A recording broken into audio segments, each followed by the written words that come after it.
கடலூர் திருப்பாதிரிப்புலியூரில் பாமக நிர்வாகியை கும்பல் அரிவாளால் தாக்கிய வழக்கில் 5 பேர் கைது செய்யப்பட்டுள்ளனர்.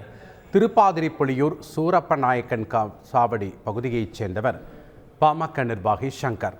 தனது வீட்டு வாசலில் நின்று கொண்டிருந்த இவர் 4 பேர் கொண்ட கும்பலால் சரமாரியாக அரிவாளால் வெட்டப்பட்டார். 2021ஆம் ஆண்டு சங்கரின் தம்பி பிரபு அதே பகுதியைச் சேர்ந்த தங்கபாண்டியன், சதீஷ், வெங்கடேசன் ஆகியோரால் கொலை செய்யப்பட்டார். இந்த வழக்கை முன்னின்று நடத்தி வரும் சங்கர் அதில் முக்கிய சாட்சியாக உள்ளார்.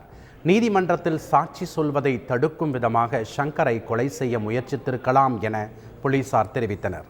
தொடர்ந்து 4 தனிப்படைகள் அமைத்து இந்த சம்பவம் குறித்து போலீசார் விசாரணை நடத்தி வந்த நிலையில் சங்கரை தாக்கிய கும்பல் கையில் அரிவாளுடன் தப்பி ஓடும் சிசிடிவி வெளியாகி பரபரப்பை ஏற்படுத்தியது.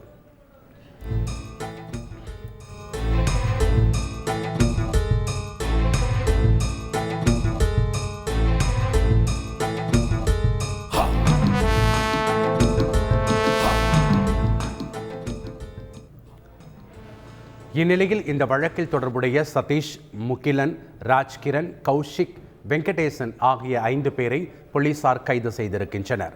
இதில் கௌஷிக், சதீஷ் மற்றும் வெங்கடேசன் ஆகியோர் போலீசாரிடமிருந்து தப்பியோட முயன்றதில் கீழே விழுந்து கை கால் எலும்புகளை முறித்து கொண்டதாக கூறப்படுகிறது. தொடர்ந்து 3 வரையும் சிகிச்சைக்காக மருத்துவமனையில் அனுமதித்த போலீசார் விசாரணை நடத்தி வருகின்றனர். கடலூரில் பாமக நிர்வாகி அரிவாளால் வெட்டப்பட்டதற்கு காவல்துறையின் அலட்சியமும் செயலின்மையும் தான் காரணம் என பாமக நிறுவனர் டாக்டர் ராமதாஸ் குற்றம் சாட்டியுள்ளார். இதுகுறித்து அவர் வெளியிட்டுள்ள அறிக்கையில், சூரப்பநாயக்கன் சாவடியைச் சேர்ந்த பாமக நிர்வாகி சங்கர் தனது சகோதரர் பிரபு கொல்லப்பட்ட வழக்கில் சாட்சி அளிக்கக்கூடாது என கொலை மிரட்டல்கள் வருவதாக காவல் நிலையத்தில் புகார் அளித்தும் உரிய நடவடிக்கை எடுக்காததே இந்த சம்பவத்திற்கு காரணம் என குற்றம் சாட்டிய அவர், தமிழகத்தில் அடுத்தடுத்து நடைபெற்று வரும் கொலைகளும் கொலை முயற்சிகளும் முதலமைச்சர் மு.க.ஸ்டாலினுக்கு தெரியுமா என கேள்வி எழுப்பியுள்ளார். தமிழக அரசும் காவல்துறையும் இனியும் உறங்கிக் கொண்டிருக்காமல் சட்டம் ஒழுங்கை பாதுகாக்க நடவடிக்கை எடுக்க வேண்டும் என கேட்டுக்கொள்வதாக தெரிவித்துள்ளார். செய்திகளை உடனுக்குடன் தெரிந்து கொள்ள உடனே சப்ஸ்கிரைப் பண்ணுங்க.